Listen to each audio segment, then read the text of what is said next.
అందరికీ నమస్కారం. Welcome back. నమస్కారం రాజేష్ గారు. నమస్కారం. సార్, ఉన్నట్లుండి చంద్రబాబు నాయుడు గారికి కాల్ రావడం ఏంటి? ఢిల్లీ నుంచి కాల్ వచ్చి కాల్ వస్తే ఈయన వెళ్ళడం ఏంటి? ఇప్పుడు ఎవరి పత్తి ఎవరికి కావాలి? దీని పర్యవసనాలు ఎలా ఉంటాయి?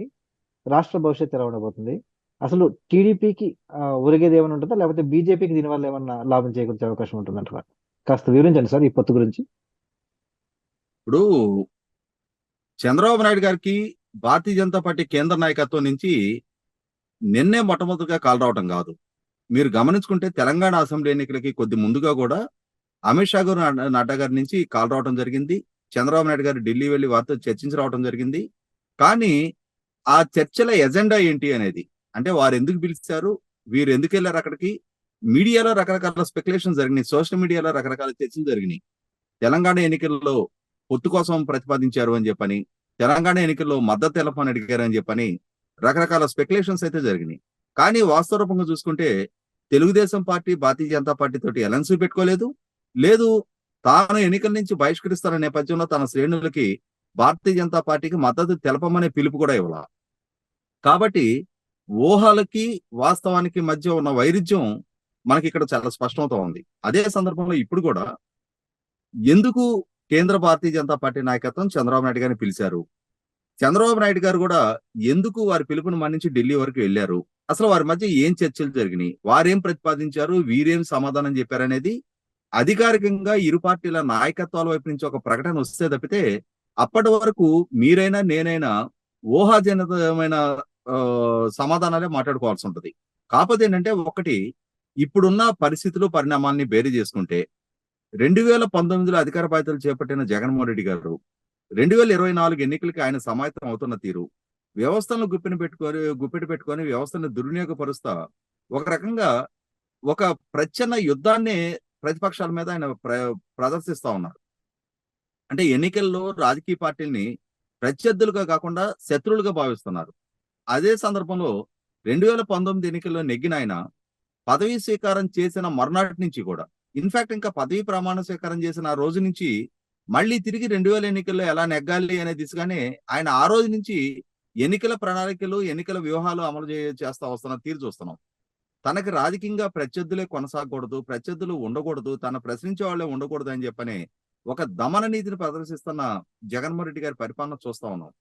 అన్నిటికన్నా ముఖ్యంగా ఇవాళ పర్ క్యాపిటల్ ఇన్కమ్ పరంగా కానీ, రాజధాని లేకపోవటం కానీ, ఇన్ఫ్రాస్ట్రక్చర్ పరంగా కానీ, వలసల పరంగా కానీ, ఆ రైతు ఆత్మహత్యల్లో కానీ అత్యంత దారుణమైన గణాంకాలు నమోదవుతా ఉన్నాయి రాష్ట్రంలో. ఇవాళ ఇటువంటి నేపథ్యంలో విభజన జరిగిన రాష్ట్రం, గ్రామీణ నేపథ్యం ఉన్న రాష్ట్రం, పారిశ్రామికీకరణ పెద్దగా లేని రాష్ట్రం, విద్యా వైద్యం ఉపాధికి పక్క రాష్ట్రాల మీద ఆధారపడుతున్న రాష్ట్రం, ఒక సమగ్రమైన రాజధాని నిర్మాణం చేసుకోవాల్సిన రాష్ట్రం, ఖచ్చితంగా రాష్ట్రాన్ని పురోభివృద్ధి దిశగా అడుగులు వేయించాలి అని అంటే మళ్ళొకసారి చంద్రబాబు నాయుడు గారి నాయకత్వంలో అధికార బాధ్యతలు చేపడితేనే అది సాధ్యం. అది సుసాధ్యం కావాలి అనే ఉద్దేశంతో ఇవాళ ప్రభుత్వ వ్యతిరేక ఓటు చీలనివ్వకుండా ఉండటం కోసం తెలుగుదేశం జనసేన మధ్య ఒక సైజ్ తోటి వాళ్ళు ఆల్రెడీ ఒక విధానపరమైన డెసిషన్ తీసుకున్నారు. దాని దిశగా ఆ రెండు పార్టీల మధ్య కూడా ప్రాపర్ కోఆర్డినేషన్ కోసం రాష్ట్ర స్థాయి నుంచి నియోజకవర్గ స్థాయి వరకు సమావేశాలు ఏర్పాటు చేసుకుంటున్నారు. ఉమ్మడి కార్యాచరణ తీసుకుంటున్నారు. ఉమ్మడిగా ప్రభుత్వానికి వ్యతిరేకంగా ఉద్యమాలు నిర్మాణం చేస్తున్నారు. ఉమ్మడిగా సభల్లో పాల్గొంటున్నారు. ఉమ్మడి మేనిఫెస్టో దిశగా చర్చలు జరుగుతున్నాయి. ఇటువంటి నేపథ్యంలో ఆ రెండు పార్టీల శ్రేణుల మధ్య ఒక ఎమోషనల్ కనెక్టివిటీ బిగినైంది. రేపటి రోజున అది రెండు పార్టీలు కలిసి పోటీ చేసే సందర్భంలో ఓటు ట్రాన్స్ఫర్ కూడా ప్రాపర్ గా జరగడానికి అది చాలా సహాయకారిగా ఉంటుంది. ఇదే దిశగా ఇవాళ కేంద్రంలో అధికారంలో ఉన్న భారతీయ జనతా పార్టీ రేపు కూడా మళ్ళీ తిరిగి వాళ్ళే అధికారంలోకి రావడానికి ఆస్కారం ఉంది అని చెప్పని బలమైన సంకేతాలు వస్తున్న నేపథ్యంలో 100% భారతీయ జనతా పార్టీ ప్రాధాన్యతని, వాళ్ళ పాత్రని విస్మరించడానికి వీలైన పరిస్థితి. ఇటువంటి నేపథ్యంలో 2018 నాటి నుంచి తెలుగుదేశం పార్టీతో ఏర్పడ్డ విభేదాల దృష్ట్యా విభజన చట్టానికి సంబంధించి, కొత్తగా విభజన జరిగిన రాష్ట్రానికి సంబంధించిన అంశాన్ని కేంద్ర ప్రభుత్వం అంటే ఎన్నికలకు ముందు చేసిన వాగ్దానాల దిశగా వాటిని పరిష్కరించడానికి చొరవ చూపలేదని 100% తెలుగుదేశం పార్టీ వైపు నుంచి కంప్లైంట్ ఉంది. అదే సందర్భంలో 2019 నుంచి అధికార బాధ్యతలు చేపట్టిన జగన్మోహన్ రెడ్డి గారికి అన్ని స్థాయిలో అండదండలు అందిస్తున్నారు అని చెప్పని కంప్లైంట్ ఉంది. ఈ నేపథ్యంలోనే ఇవాళ తెలుగుదేశం పార్టీ, భారతీయ జనతా పార్టీ మధ్య ఎమోషనల్ గా ఒకనాటి కనెక్టివిటీ లేదు ఇవాళ. 100% ఆ రెండు పార్టీల శ్రేణులు డిటాచ్ అయి ఉన్నారు. ఇటువంటి నేపథ్యంలో చంద్రబాబు నాయుడు గారు, అమిత్ షా గారి స్థాయిలో చర్చలు జరిగిన మాత్రాన ఆ పొత్తు సఫలీకృతం కావాలి అని అంటే ఇవాళ కేంద్రంలో అధికారంలో ఉన్న భారతీయ జనతా పార్టీ చర్యల పరంగా ప్రాపర్ అంబియన్స్ బిల్డప్ చేయాల్సిన బాధ్యత వాళ్ళ మీద ఉంటుంది. అటువంటి గురుతర బాధ్యత, అవకాశం, అధికారం, వ్యవస్థలు, అన్ని నిర్ణయాధికారాలు వాళ్ళ చేతిలో ఉన్న కేంద్ర ప్రభుత్వం వాళ్ళు గనక తలుచుకుంటే జగన్మోహన్ రెడ్డి గారు అరాచకాన్ని కట్టడి చేయగలుగుతారు.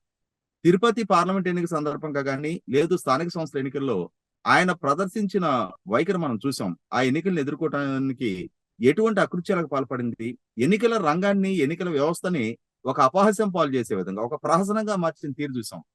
అధికార వ్యవస్థను అడ్డుపెట్టుకొని ప్రత్యర్థి పార్టీలకు సంబంధించిన అభ్యర్థుల్ని భయకంపితం చేసి, బలవంతపు విత్డ్రాయల్ చేసి, ఈ బలవంతపు ఏకగ్రీవాలు చేసుకున్న తీరు చూసాం. నామినేషన్లు కూడా దాఖలు చేయనీయకుండా దౌర్జన్యకాండ ప్రదర్శించిన తీరు చూసాం. దాడులు చేసిన తీరు చూసాం. ఇటువంటి నేపథ్యంలో తిరుపతి పార్లమెంట్ ఎన్నికల సందర్భంగా కూడా అక్కడ అత్యంత నీతిబాహ్యమైన చర్యలకు పాల్పడ్డారు అని చెప్పని కేంద్ర ఎన్నికల సంఘమే గుర్తించి రీసెంట్ గా ఒక ఐఏఎస్ అధికారిని కూడా సస్పెండ్ చేసిన తీరు చూసాం.